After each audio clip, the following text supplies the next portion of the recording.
to solve the problems of this country, and we've synergized together, and are synergizing together in a very robust fashion to do this. Yes, the answer to the first question on whether we will have enough gas for NIPP plans is a solid yes. These are the issues adumbrated by the Honorable Minister of Petroleum Resources in her opening remarks. Secondly, the long-term plans to boost power generation and distribution. In fact, at the very core of the privatization of the power sector was with this in view. How do we generate enough power in Nigeria for our people? Currently, it is estimated that the suppressed demand for electricity in Nigeria quadruples the amount of energy produced today. In other words, were we to quadruple the amount of electricity we generate and distribute in Nigeria, we will not have enough power for all Nigerians. So, the IPPs that are coming on board, the commissioning of the remaining NIPP projects, and so many others that are coming on board will help to improve vastly power supply in Nigeria. In addition, we are engaging in the development of our renewable assets. Nigeria has huge solar potentials, so huge that it dwarfs every kind of power generation from other sources.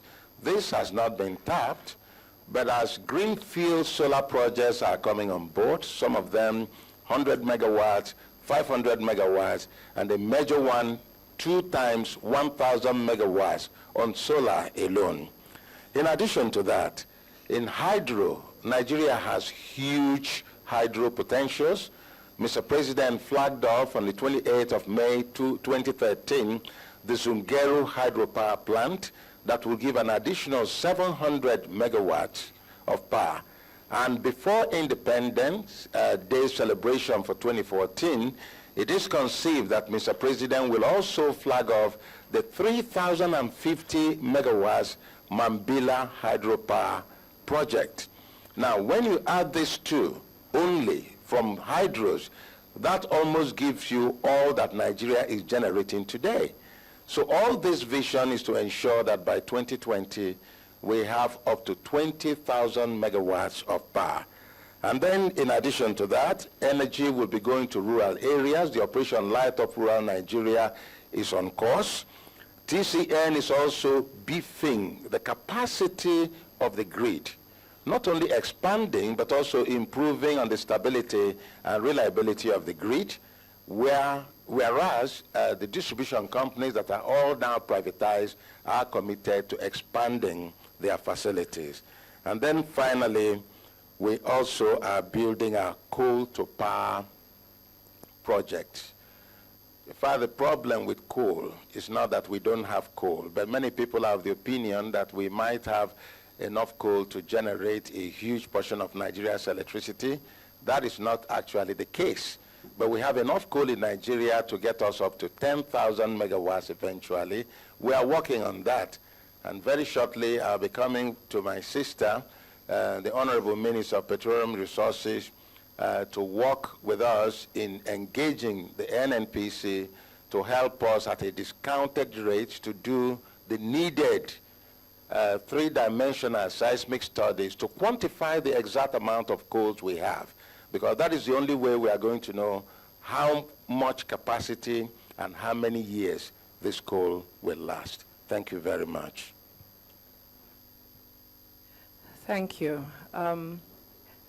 Let me start by saying that in addition to what the Honorable Minister of Power just said regarding interagency collaboration, and in answer to that question, that we all have collectively strict instructions as well as maximum support from Mr. President to ensure that we see this collaboration through.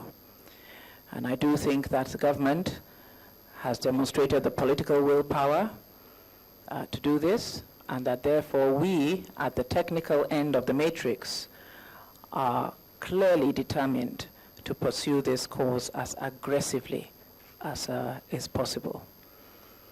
In terms of the mitigation measures and social responsibility to do with our communities and pipeline vandalism, etc., I do think that the key to this is and has always been in getting the balance right in terms of involvement of the communities in the development of assets in their areas.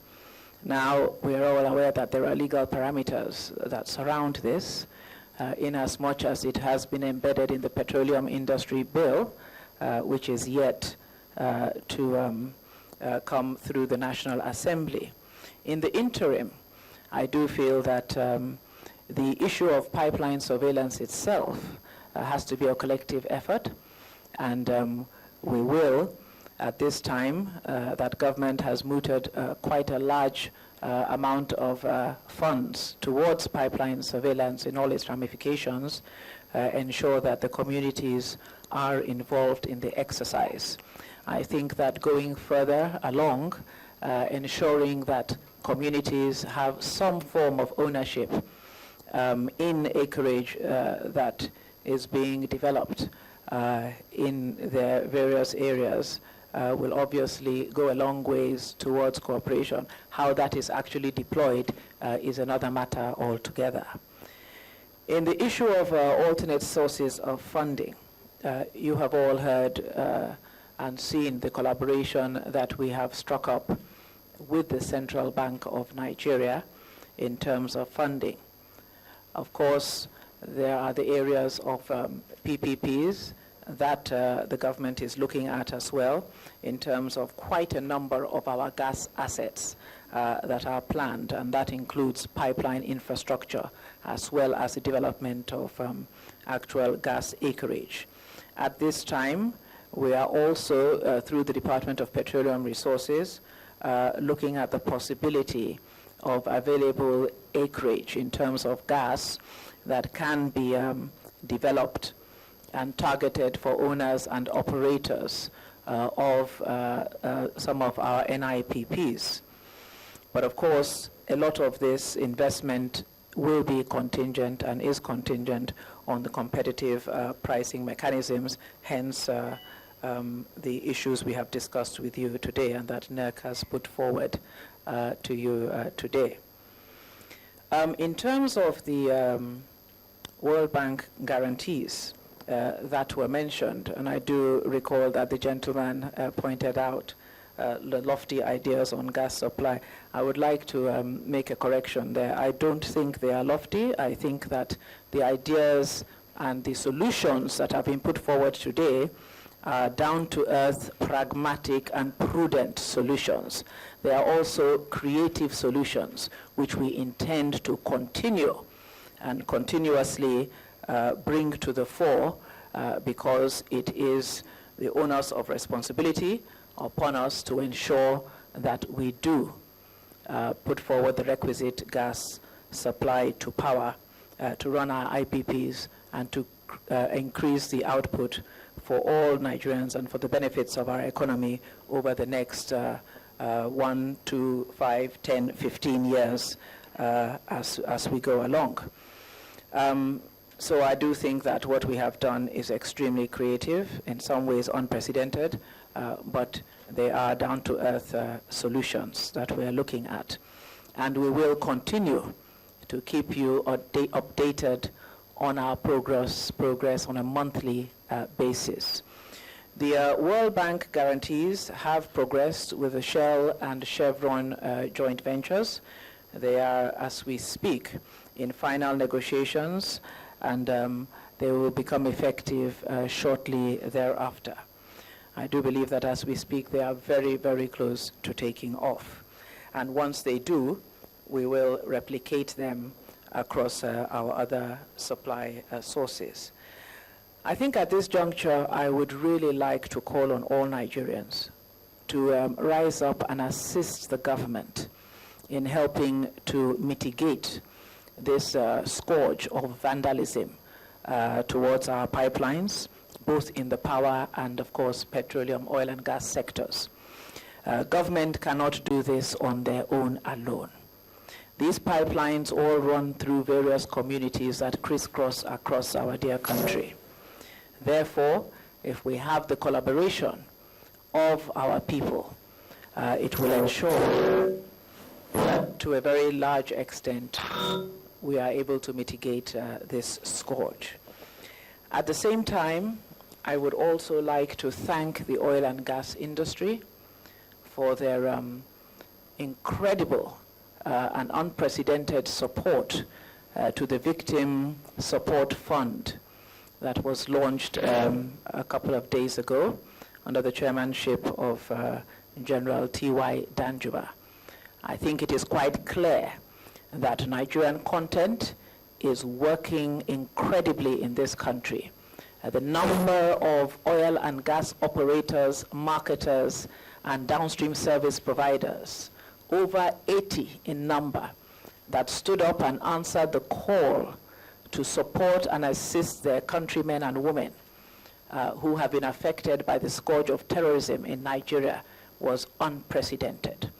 And I don't think that at any other time in the history of this country would we have been able to muster even a fraction of that number if this government and administration had not ardently, aggressively, and robustly supported and implemented Nigerian content to the hilt.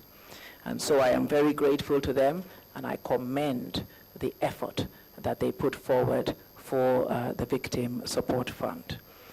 Ladies and gentlemen, I thank you for attending this press conference, and I would, as a final note, like to introduce to you the new Group Managing Director of NNPC, Engineer Joseph Dawa. Thank you.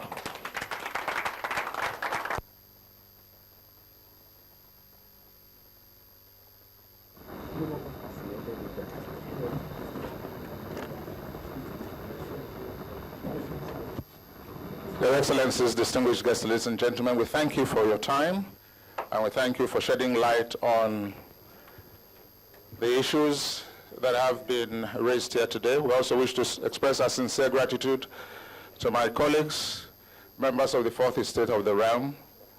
I think we'll have a short photo session before we leave. So I'll invite the Honorable Minister, Petroleum Resources, Power, CBN Governor, for a photo session.